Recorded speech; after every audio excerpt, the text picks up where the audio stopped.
This whole event, we've been promoting a hashtag Build for Good as a way for our community to showcase the great things developers are doing across the globe. One such organization is taking that mantra to heart by helping refugees and immigrants learn programming skills. For more on this inspirational organization, please welcome Sherry, Benjamin, Fatima, and Seema. Hello. So, yeah, why don't you say hi? Welcome. Well, introduce yourself, Sherry. Hi, I'm Sherry. I'm the chairwoman of the Danish chapter of Hack Your Future, and I'm based in Copenhagen. And I'm Benjamin Hughes, and I'm the educational director of Hack Your Future Copenhagen branch.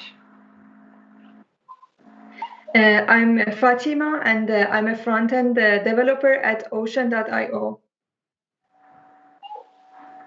I'm Seema, and I'm from front-end developer at Backbase, banking platform company, and I'm based in Amsterdam. Awesome. So Sherry, what is Hack Your Future?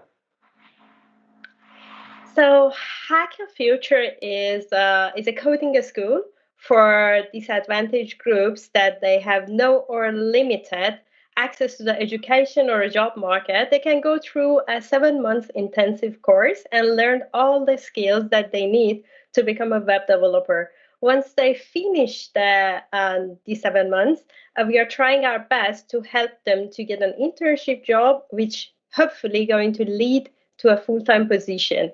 And this initiative started in Amsterdam, but now it's available in many different countries, such as in Denmark, in Belgium, and in Canada. Awesome. So Benjamin, how actually does Hack Your Future work? Well, we get volunteer teachers to come in every Sunday, and they teach for 4 hours. And that can be different topics depending on what the students are learning. And then most of the learning actually takes place when they are not in the school, which is at home, where they work on their homework. So that's like very different from a normal school. That's where they do most of the learning. And there's lots of support kind of set in. So we have support groups on Slack. They can ask their mentors. They can ask their fellow students. We have study groups and all these things set up so we can help them get through the hard part of Hack Your Future, which is like completing the homework. And then in the end, they do a final project, which is like a real life project where they work with between 10 and 15 different developers on a real life project, a real life problem. They work with JIT, testing, linting, like all of these things in a very professional setup where they really get some skills so they're ready to get into the internships or into a job when they're done with that. And that's brilliant. So you're teaching them real world skills that they can use to apply to actually get jobs. And that's wonderful. So yeah, Fatima, exactly. Tell me, what drove you to Hack Your Future in the first place? Actually, last year, I joined Hack Your Future with zero knowledge of software development and but passion about being a developer. And with support of Hack Your Future community, this journey kind of get me. I could pass the journey, and then my dream became true. And I'm a front-end developer right now at Ocean.io, which is a platform for business-to-business marketing. That's amazing! Congratulations.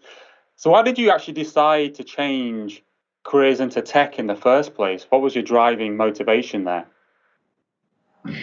Yeah, actually, my background is chemical engineering, and it was a little bit scary for me to change my career and become a developer. But first of all, I have a kind of passion for software development. And second of all, since there are less women in IT industry, that's something that makes my motivation stronger. to be a developer as a woman and pursue my career in this IT industry. That's amazing. That's really inspirational, Fatima. That's amazing. So Seema, same to you. So what drove you to Hack Your Future and a career in technology? Yes, Asim. So I studied computer science in Syria, and we studied C# as a programming language. But to be honest, I didn't really like it at the time, and I thought maybe that's not the field for me. So I applied for an HR internship. And when I was in this internship, I was always going back to the development department and always asking them about technologies they use, about how do they solve this particular problem. And also, I even asked them to give me assignments. So I knew that this is what I wanted to do. And that's why I gave PHP a try. And I chose PHP because it was highly recommended by the market back then. But at the same time, the war has already started, and it was really hard to get a job. At this point of my life, I was really hopeless because also my husband fled the country because of the circumstances, and he arrived to the Netherlands, and we applied for family reunion 2 times, and it didn't work. So while he was sitting in the camp waiting, seeing no way out, he saw this ad for a small coding school. They claim to give you free education and also pay for the transportation. So he thought it was a scam, but he had nothing to lose. So he just applied, and that's when he joined Class 0, which is the first class of Hack Your Future. And they also helped him to get 2 internships, and then he get a 1-year contract in which he was able to bring me to the Netherlands.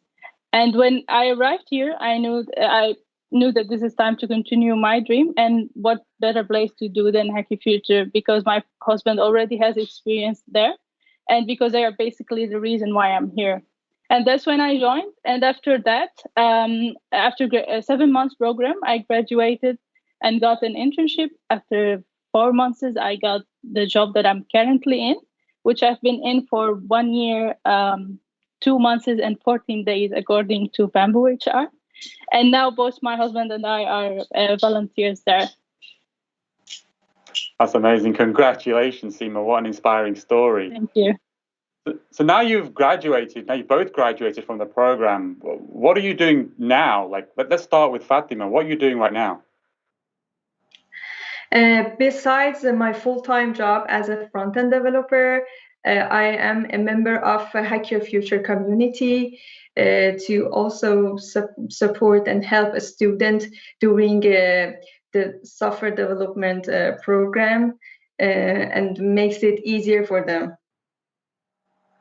That's brilliant, bringing it full circle. And how about you, Seema? What are you up to these days?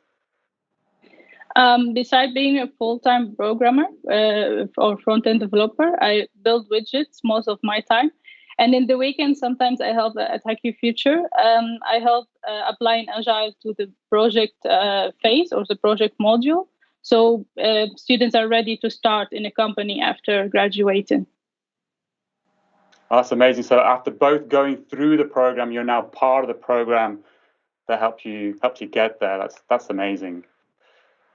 So let's say you've been through this incredible journey. Seema, if you were to be able to go back in time and speak to a younger version of yourself, what advice would you give yourself? I would tell myself, don't give up and just keep on going and believe in yourself. You can do it, because at some point I really needed this advice. I would also tell myself to get out more of my comfort zone, because that will show me what I can truly do. And it will give me the confidence to take an opportunity. I would also tell myself in these circumstances to call my company, to call my family every day and tell them how much I love them, because I don't know when I will see them again. Great advice. I wish we had a time machine like that. So again, same with you, Fatima. If you were to go back in time and be able to give advice to a younger version of yourself, what would you say? As I mentioned, I changed my career And I would like to say to someone who are not happy with their job or happy with the situation, it's not scary to change career and switch to software development. And it needs just belief and hard work. Mm-hmm. Yeah, absolutely. It's like if you just believe in yourself, you're going to have lots of different career changes in your career in tech, and this is just your first one. So congratulations to both of you. What an inspiring story. So Benjamin, this is really amazing work you're doing at Hack Your Future, both you and Sherry. What help do you need to make this even more successful than it is right now? I think what we need the most is a connection to companies. And not just like a vague connection, but a proper connection with someone within a company that really believes in what we do. So it should be someone who believes in that our students can really help their company. So someone who believes in diversity, someone who believes in helping disadvantaged groups. And not because it's I don't know what you should call, but they should do it because we have like talented developers that have a different perspective on life and on their circumstances, and that's why they should take people in.